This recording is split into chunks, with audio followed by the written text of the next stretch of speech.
Hello बच्चों, welcome to Shyam sir official. मैं श्याम दिलदार एक बार फिर आप सभी के सामने। तो फ्रेंड्स, हम लोग आज जो बात करने वाले हैं ये कक्षा 12वीं रसायन शास्त्र का हम लोग त्रैमासिक परीक्षा के लिए जो क्वेश्चन बैंक आप लोगों के लिए आए हैं, हम उन क्वेश्चन बैंक के सॉल्यूशन के बारे में बात करने वाले हैं। तो हम जो यहाँ पर क्वेश्चन बैंक का सॉल्यूशन करेंगे बेटा, ये बेसिक टू एडवांस करेंगे। मतलब हम लोग पूरा A to Z बेस से लेकर आप लोगों को एडवांस तक मैं आप लोगों को यहाँ पर बताऊँगा कि किस तरीके के क्वेश्चन हैं और क्वेश्चन का लेवल क्या है ना।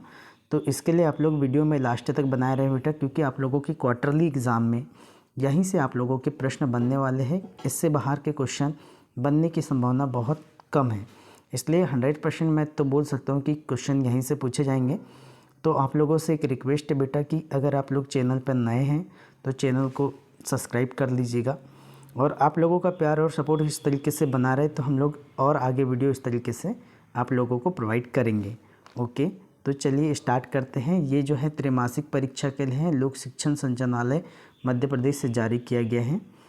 तो पहली बात फ्रेंड्स, यहाँ पर हम लोग कुछ आप लोगों को ब्लूप्रिंट के अकॉर्डिंग थोड़ी सी बात कर लेते हैं कि ब्लूप्रिंट में कौन कौन से चैप्टर आने वाले हैं।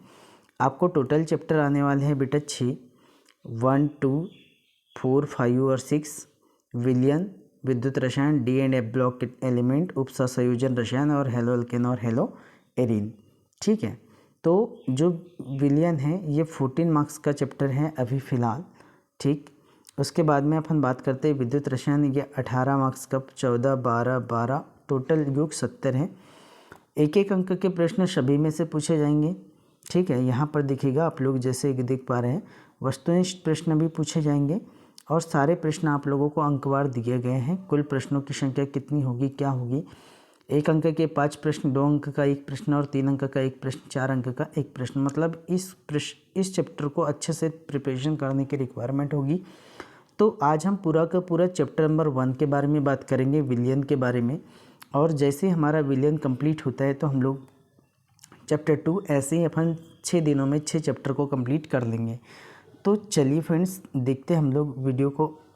बस आप लोगों से एक ही रिक्वेस्ट है कि वीडियो तक लास्ट तक बने रहें, ताकि आपको जो भी चीज़ें हैं कोई भी डाउट नहीं होगा और सारी चीज़ें आपको समझ में आएगी। चलिए देखते हैं फ्रेंड्स। तो जो विलयन है, इकाई 1 विलयन। तो सबसे पहला यहाँ पर आप लोगों के लिए क्वेश्चन आया है, सही विकल्प चुनकर लिखिए। तो जर्मन सिल्वर होता है, यहाँ पर 4 ऑप्शन दिए गए हैं। तो जर्मन सिल्वर ये copper plus zinc plus nickel का मिश्रण होता है। ठीक है, ये परिभाषा तो बहुत इजी है, 2 या 2 से अधिक अवयवों का समांगी मिश्रण है। तो 2 या 2 से अधिक अवयवों का जो समांगी मिश्रण होता है उसे अपन विलयन कहते हैं। ठीक, अगर हम बात करते हैं फ्रेंड्स, तो पीतल है, पीतल की बात करता हूँ तो पीतल एक प्रकार का ठोस विलयन है। इसका राइट आंसर ठोस विलयन आ जाएगा। दूसरी बात, ठोस पीतल, तो इसकी ट्रिक याद रखना है, जो पिताजी के नाम से याद रखना है फ्रेंड्स इसको। पिताजी, देखो मैं आपको बता दे रहा हूँ, ये शॉर्टकट ट्रिक है। पिताजी मतलब पीतल जो होता है तांबा व जिंक से मिलकर बना होता है, तांबा व जिंक से। फिर नेक्स्ट, गैस की द्रव्य विलेयता का नियम किसने दिया था? तो गैस की द्रव्य विलेयता का नियम हेनरी ने दिया था। नेक्स्ट क्वेश्चन है क्वेश्चन नंबर 5वां, एथेनॉल जल में घुलनशील है, इसका मुख्य उदाहरण है। तो जो एथेनॉल होता है वो जल में घुलनशील है, मतलब ये एक प्रकार का द्रव विलयन का उदाहरण है। तो यहाँ पर 5 क्वेश्चन कंप्लीट होते हैं। अपन 6वें प्रश्न की बात करते हैं। देखिए फ्रेंड्स, 6वां प्रश्न आप लोगों के लिए दिया गया है कि यदि 5.85 ग्राम NaCl को 250 ग्राम जल में घोला जाता है तो विलयन की मोलरता क्या होगी? तो चलो सबसे पहले तो मैं थोड़ा सा बता देता हूँ, इसका आंसर तो 0.4 आएगा, पर ये आएगा कैसे? ठीक है, थोड़ा मैं ब्लैंक पेज लेकर मैं आप लोगों को इस चीज़ को समझा देता हूँ कि यहाँ पर क्या क्या दिया हुआ है। देखिएगा आपके पास क्या दिया था फ्रेंड्स कि एक बार मैं क्वेश्चन को देख लेता हूँ। आपको क्वेश्चन दिया है 5.85 ग्राम NaCl को 250 ग्राम जल में घुला गया है, तो विलयन की मोलरता याद करनी है। ठीक है, तो देखो कैसे अपने को बनाना है इस क्वेश्चन को। 5.85 ग्राम आपके पास दिया है बेटा NaCl, NaCl। इसको कितने ग्राम 250 मिलीलीटर जल में मिलियन में घोला गया है। तो इसकी आपको मूलरता की गणना करना है। तो आपको पता है मूलरता क्या होता है। मूलरता इज इक्वल टू विलेय का द्रव्यमान WB अपॉन विलेय का आणविक द्रव्यमान MB इंटू V।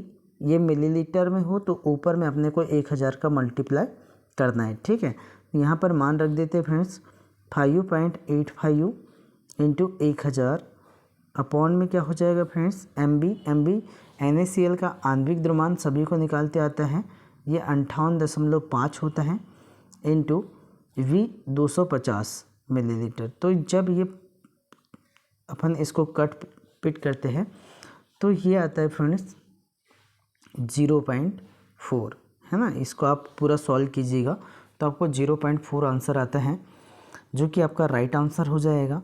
चलिए ठीक है, नेक्स्ट हम लोग बात करते हैं 0.4 इसका राइट आंसर है। विलयन की मूलरता कितनी होगी, तो विलयन की मूलरता होगी 0.4। एक मिलियन विलयन में उपस्थित विलेय के ग्रामों की संख्या को अपन ppm पार्ट्स पर मिलियन कहते हैं। यदि 4 ग्राम सोडियम हाइड्रोक्साइड 500 मिलीलीटर विलयन में उपस्थित है, विलेय की मूललता क्या होगी। तो मूललता के लिए अगर हम लोग इसकी मूललता की बात करते हैं तो इसका आंसर 0.2 आएगा। आप लोग निकाल कर देख लीजिए फ्रेंड्स। दूसरी बात, उच्च क्वथन के लिए स्थिर क्वथी मिश्रण का मुख्य उदाहरण, तो इसका मुख्य उदाहरण HNO3 प्लस H2O का मिश्रण होता है। नेक्स्ट अगर बात करता हूँ फ्रेंड्स, जल के लिए मोलर क्वथनांक उन्नयन स्थिरांक का मान कितना होता है। तो आप लोगों को याद रखना है जल के लिए, ये हमेशा क्वेश्चन में भी गिवन होता है। जब मोलर क्वथनांक उन्नयन स्थिरांक का मान पूछा जाता है तो ये होता है आप लोगों का 0.52, है ना। केल्विन किलोग्राम मोल इनवर्स इसकी इकाई होती है। Kelvin kilogram mole inverse, kelvin kilogram mole inverse. यहाँ पर तो दी नहीं है लेकिन मैं आपको बता दे रहा हूँ, ये जल के लिए मोलर क्वथनांक उन्नयन स्थिरांक का मान होता है। नेक्स्ट, रिक्त स्थान की पूर्ति कीजिए। हम प्रत्येक प्रश्न को देखते हैं। यहाँ पर देखिएगा, यदि हम कोशिकाओं को 0.9 से अधिक सोडियम क्लोराइड के विलयन में रख दें तो जल कोशिकाओं से बाहर प्रवाहित हो जाएगा, वे संकुचित हो जाएगी। तो इस प्रकार के विलयन को क्या कहा जाता है, तो इस प्रकार के विलयन को हाइपरटोनिक सॉल्यूशन कहा जाता है। हाइपरटोनिक, या आप लोग इसको अति पराशरी लिख सकते हैं, अति पराशरी विलयन कहा जाता है। तो जल्दी से नोट कर लीजिएगा, अति पराशरी विलयन कहा जाता है या हाइपरटोनिक सॉल्यूशन कहा जाता है। दूसरा कि यदि तांबे को सोने में घोला जाए तो किस प्रकार का विलयन प्राप्त होता है, तो ये ठोस विलयन प्राप्त होता है, ठोस। एक समान परासरण दाब वाले दो विलयन समपराशरी विलयन कहलाते हैं। ये तो बहुत इजी वाला ऑप्शन था, समपराशरी विलयन कहलाते हैं। समपराशरी नाम से स्पष्ट है, ऐसे दो विलयन जिनका परासरण दाब समान हो। ऐसे सभी विलयन जो प्रत्येक ताप पर सांद्रता पर राउल के नियम का पालन करते हैं आदर्श विलयन कहलाते हैं। यह आपका राइट आंसर आदर्श विलयन या आइडियल सॉल्यूशन हो जाएगा। नेक्स्ट क्वेश्चन नंबर 5, स्थिर ताप पर किसी गैस की द्रव में विलेयता गैस के आंशिक दाब के समानुपाती है। यह नियम किसका होता है, तो फ्रेंड्स यह नियम राउल्ट का होता है। राउल्ट नामक वैज्ञानिक इस नियम का प्रतिपादन करते हैं। वह दाब जो कि विलायक के प्रवाह की मात्रा को रोकता है, विलायक के प्रवाह को मात्रा को रोकता है, तो इसे अपन परासरण दाब कहते हैं, परासरण दाब। ठीक है। नेक्स्ट क्वेश्चन, अनुसंख्यक गुणधर्म विलयन के निश्चित आयतन में विलेय के कणों की संख्या पर निर्भर करता है। किसकी कणों की संख्या पर, विलेय के कणों की संख्या पर निर्भर करता है। ठीक है। क्वेश्चन नंबर 8 की बात करते हैं कि 1 लीटर क्यूबिक डेसीमीटर विलयन में घुले हुए विलेय के मोलों की संख्या उस विलयन की क्या कहलाती है। तो विलेय के मोलों की संख्या 1 लीटर विलयन में है तो विलेय के मोलों की संख्या को अपन उसकी मोलरता कहते हैं। लेकिन 1000 किलोग्राम या 1 किलोग्राम विलायक में उपस्थित होता है फ्रेंड्स, तो हम लोग उसको बोलते हैं मोलरता। ये मोलरता हो जाएगा। जब 6.5 ग्राम स्पिन को 450 ग्राम एसीटोनाइट्राल में घोला जाता है तो स्प्रिन का एसीटोनाइट्राल में भार प्रतिशतता क्या होगा। तो आप लोग इसको भार प्रतिशतता निकालने के लिए देखो, दो प्रकार, एक द्रव्यमान प्रतिशतता होती है, जैसे अपन द्रव्यमान प्रतिशतता और आयतन प्रतिशतता। तो द्रव्यमान भार की बात करते हैं तो इसमें 6.5 बटे कुल द्रव्यमान की बात करते हैं फ्रेंड्स, तो कुल द्रव्यमान कितना हो जाएगा अपने पास, कुल द्रव्यमान हो जाएगा यहाँ पर 450 धन 6.5 गुणित में कर देंगे आप 100, और जब आप इसको हल करेंगे तो आपका जो भी आंसर आएगा लगभग आंसर 1.42 आएगा। तो वह आप लोगों का क्या हो जाएगा, प्रतिशतता निकल जाएगा एस्प्रिन का। ठीक है, पराशरण दाब का सूत्र क्या होता है, तो पाई = N/V/RT, या आप लोग इसको ये भी लिख सकते हैं पाई = CRT। आप अगर दोनों लिखते तो आपका दोनों आंसर सही है। ये किसका फार्मूला है, ये है आपका पराशरण दाब का। ठीक है फ्रेंड्स, तो हम लोगों ने यहाँ पर रिक्त स्थान को भी कंप्लीट कर लिया है। आगे हम लोग बात करते हैं सत्य या असत्य। ये देखो यहाँ से आप लोगों के 5 मार्क्स पक्के हैं अगर आप लोग इस चैप्टर को बहुत अच्छे से करते। शायद 14 या 18 मार्क्स का चैप्टर है। प्रश्न क्रमांक 3, 1000 ग्राम विलायक में उपस्थित विलेय के मोलों की संख्या उसकी मोलरता कहलाती है। तो ये आपका असत्य हो जाएगा फ्रेंड्स। क्यों असत्य होगा, क्योंकि 1000 ग्राम विलायक में उपस्थित विलेय की संख्या मोलरता नहीं होती, वह उसकी मोललता होती है। क्या होती है, मोललता, मोललता, राइट। तो ये आपका रॉन्ग है। निश्चित ताप पर विलयन का पराशरण दाब विलेय की मोलर सांद्रण के समानुपाती होता है। तो ये सत्य है। पराशरण दाब पाई समानुपाती C है ना, RT को अपन एक स्थिरांक माने तो ऐसे सभी गुणधर्म जो विलयन में उपस्थित कुल कणों की संख्या पर निर्भर करते हैं, न कि विलेय कणों की प्रकृति पर, ऐसे गुणों को अनुसंख्यक गुणधर्म कहते हैं। तो ये भी बिल्कुल सत्य बात है। नेक्स्ट, वह विलयन जो संगठन में बिना परिवर्तन के आश्रित होता है स्थिर क्वाथी मिश्रण एजोट्रॉप कहलाता है। तो ये भी सत्य है। नेक्स्ट, वे विलयन जिनमें विलेय की मात्रा अपेक्षाकृत अधिक होती तनु विलयन कहलाता है। विलेय की मात्रा अपेक्षाकृत अधिक होती है तनु विलयन, ये असत्य है फ्रेंड्स, क्योंकि अगर विलेय की मात्रा अधिक होती है तो वो सांद्र विलयन कहलाता है, वो तनु विलयन नहीं होता। तनु विलयन में विलेय की मात्रा कम होती है। नेक्स्ट, जब जल में उपस्थित फ्लोराइड आयन की ppm पर मात्रा दंत क्षय को रोकती है, किंतु 1.5 ppm मात्रा दांतों को कबूरित पीलापन होने का कारण होती है। तो ये बात बिल्कुल सत्य है फ्रेंड्स, ये आपका सत्य हो जाएगा। नेक्स्ट बात करते हैं क्वेश्चन नंबर 7, ऐसा मोलर द्रव्यमान जो सामान्य मान की तुलना में निम्न या उच्च होता है असामान्य मोलर द्रव्यमान कहलाता है। तो ये भी आपके लिए राइट आंसर होगा। सोडा वाटर एवं शीतल पेय CO2 की विलेयता बढ़ाने के लिए बोतल को अधिक दाब पर बंद किया जाता है। तो ये बिल्कुल सत्य है फ्रेंड्स कि जितना ज़्यादा दाब होगा तो गैसों की विलेयता उतनी अधिक होगी। साम्यावस्था में वाष्प प्रावस्था हमेशा उस अवयव की धनी होती है जो अधिक वाष्पशील होता है। तो ये भी आपका सत्य है फ्रेंड्स। क्वेश्चन नंबर 10, विलयन जो एक निश्चित संगठन पर राउल्ट नियम से अधिकतम धनात्मक विचलन प्रदर्शित करते हैं उच्च क्वथनती स्थिर क्वथी बनाते हैं। तो ये फ्रेंड्स असत्य है। जो धनात्मक विचलन प्रदर्शित करता है वो निम्न क्वथन एजोट्रॉप बनाता है, निम्न क्वथन एजोट्रॉप, और जो ऋणात्मक विचलन प्रदर्शित करता है वो उच्च क्वथन एजोट्रॉप स्थिर क्वथी बनाते हैं। ठीक है, तो हम लोगों ने यहाँ पर क्वेश्चन नंबर 3 तक कंप्लीट कर चुका है। क्वेश्चन नंबर 4 की बात करते हैं। तो क्वेश्चन नंबर 4 आप लोगों का लिए सही जोड़ी मिलाइए हैं। तो देखिए फ्रेंड्स कि सही जोड़ी में क्या क्या दिया है। पहली बात कि मोलरता, आपको पता होना चाहिए मोलरता, विलेय के मोलों की संख्या को अपन मोलरता कहते हैं। ठीक है, हिमांक में अवनमन, तो हिमांक में अवनमन जो होता है फ्रेंड्स इसको फ्रीजिंग पॉइंट बोलते हैं, फ्रीजिंग। तो ये देखो इसका आंसर हो जाएगा ये। ठीक है, डेल TF = KF XM। वांटाहब गुणांक I, ये होगा फ्रेंड्स इसका B ऑप्शन। प्रदूषण, तो प्रदूषण ppm होगा फ्रेंड्स, ppm। और जो एस्प्रिन होता है ये एस्प्रिन, ये हो जाएगा आप लोगों का C9H8O4, ये आपका एस्प्रिन कहलाता है। तो यहाँ पर हमने ये आप लोगों के लिए पांचों सही जोड़ी का मिलान कर दिया गया है। उसके बाद में हम क्वेश्चन नंबर 5 की ओर आते हैं। क्वेश्चन नंबर 4 का ही आपका दूसरा पॉइंट है चलो इसकी भी बात कर लेते हैं फ्रेंड्स।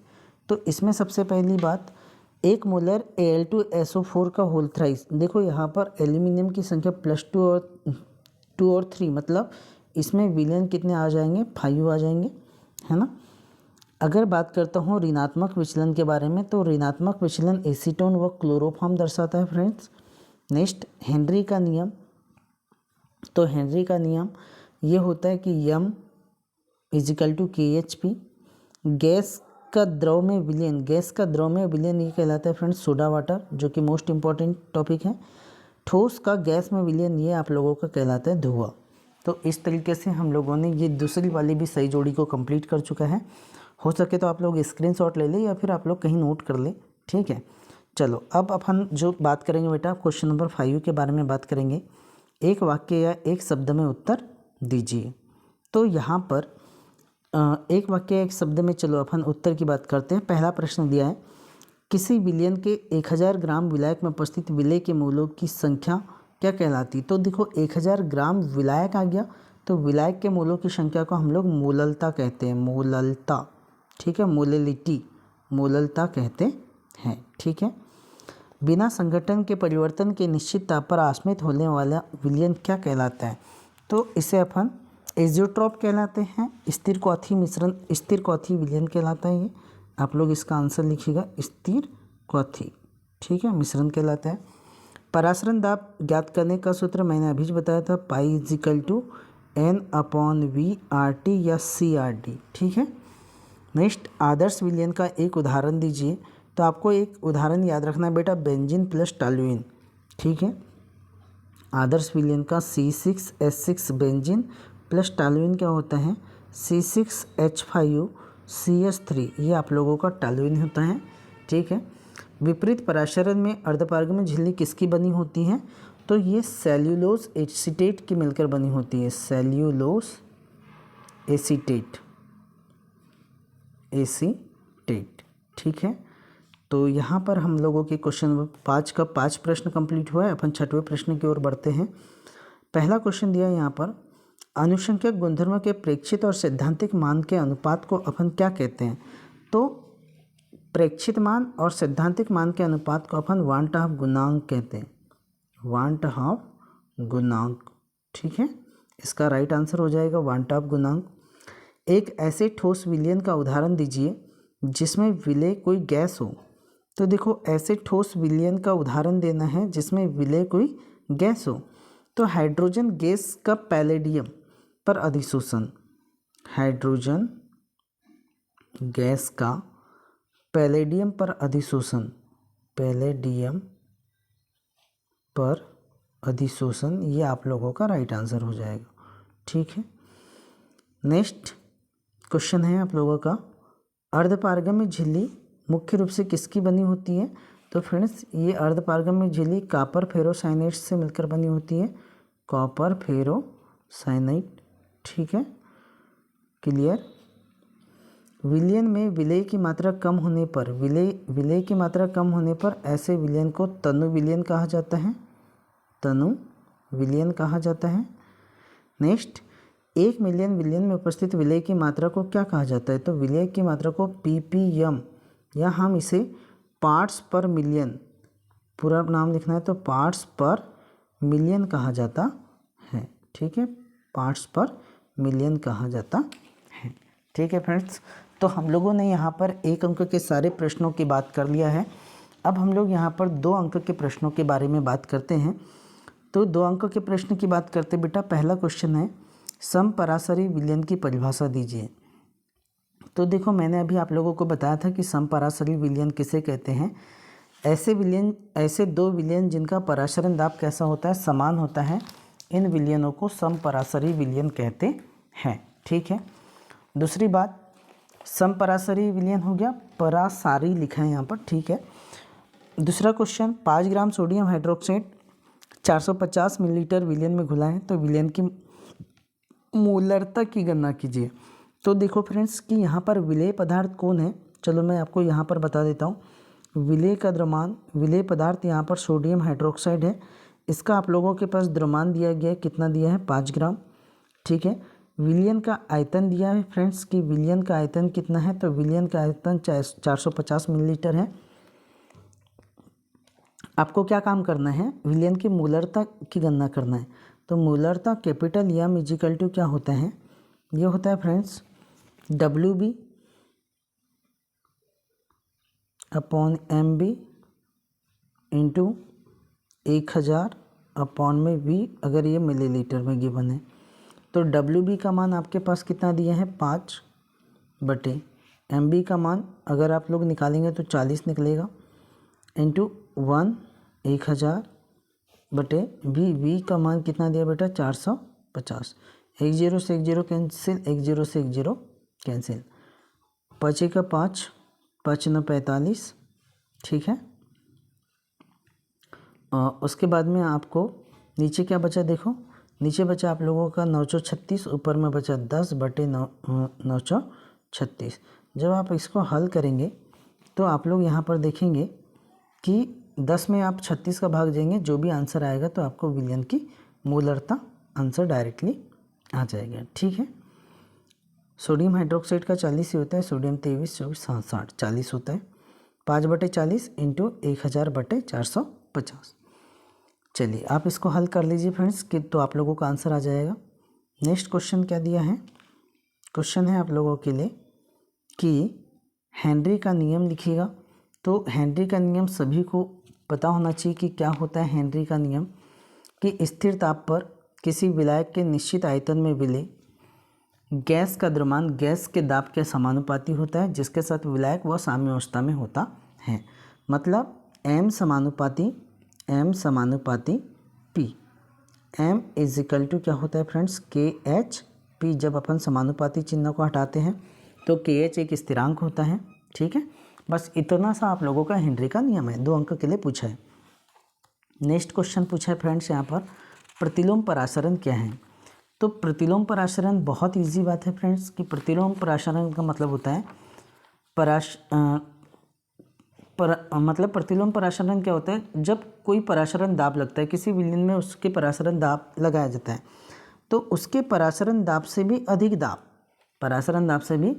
दाब आरोपित कर दिया जाता है, तो क्रिया विपरीत होने लगती है। अर्धपारगम्य झिल्ली में से विलायक के अणु का विलयन में से शुद्ध विलायक की ओर प्रवाह होने लगता है, तो उसे अपन प्रतिलोम परासरण कहते हैं, जो कि मोस्ट इम्पॉर्टेंट आप लोगों के लिए क्वेश्चन है, ठीक है।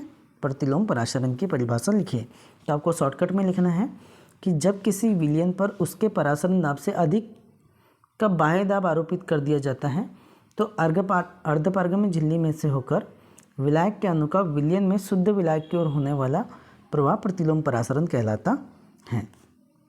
2.5 ग्राम एथेनोइक अम्ल के 75 ग्राम बेंजीन में विलय की मोलरता की गणना करना है। तो फ्रेंड्स मोलरता स्मॉल m इजिकल टू क्या होता है WB अपॉन में MB इंटू 1000 अपॉन में, अगर देखो ये WA बोले तो विलायक का द्रव्यमान। अब यहाँ पर आप लोगों को पता होना चाहिए, ये है विलय का द्रव्यमान, ये है आप लोगों का विलायक का द्रव्यमान और बेंजीन में विलयन की मोलरता। तो विलय का आणविक द्रव्यमान एथेनोइक अम्ल का फार्मूला होता है बेटा CH3COOH। तो बस ये मान रखना है इसका अगर आप लोग आणविक द्रव्यमान निकालते हैं तो इसका आणविक द्रव्यमान 60 निकलता है। WB का मान 2.5 अपॉन MB का मान 60 इंटू 1000 बटे WA का मान 75। जब आप इसको हल करेंगे जो भी आंसर आएगा वो आप लोगों का आंसर कहलाएगा, ठीक है। चलो नेक्स्ट फ्रेंड्स की next question 4 gram sodium hydroxide 90 ग्राम जल में उपस्थित है तो विलय के मोल प्रभाज की गणना कीजिएगा। तो देखो ये भी इजी क्वेश्चन है कि 90 ग्राम जल में उपस्थित है तो विलय के मोल प्रभाज की गणना करना है। विलय का मोल प्रभाज XB is equal to NB upon में Na प्लस NB इस फॉर्मूले से।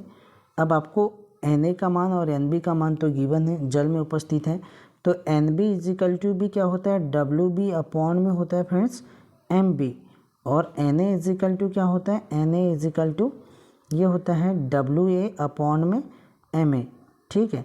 तो इनमें मान रखना है, तो इनसे मान रखकर आप लोग XB की वैल्यू फाइंड कर सकते हैं, ठीक है। NB को आप लोग WB अपॉन MB लिखेंगे, फिर Na को WA अपॉन में ml लिखेंगे और फिर सारे मान को रख देंगे, आपका आंसर आ जाएगा। ठीक है। अब फ्रेंड्स यहाँ पर थोड़ी जगह कम होती है बताने के लिए, नहीं तो मैं आपको पूरा इसका सॉल्यूशन भी बता देता, फिर भी कोई बात नहीं। चलो नेक्स्ट 3 मार्क्स के क्वेश्चन के बारे में बात करें।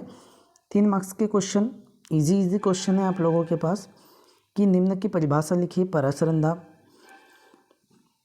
परासरण दाब किसे कहते हैं? तो विलायक क्या होता है कि परासरण की क्रिया को रोकने के लिए विलयन की सतह पर कम से कम जो दाब लगाया जाता है उसे उस विलयन का परासरण दाब कहते हैं।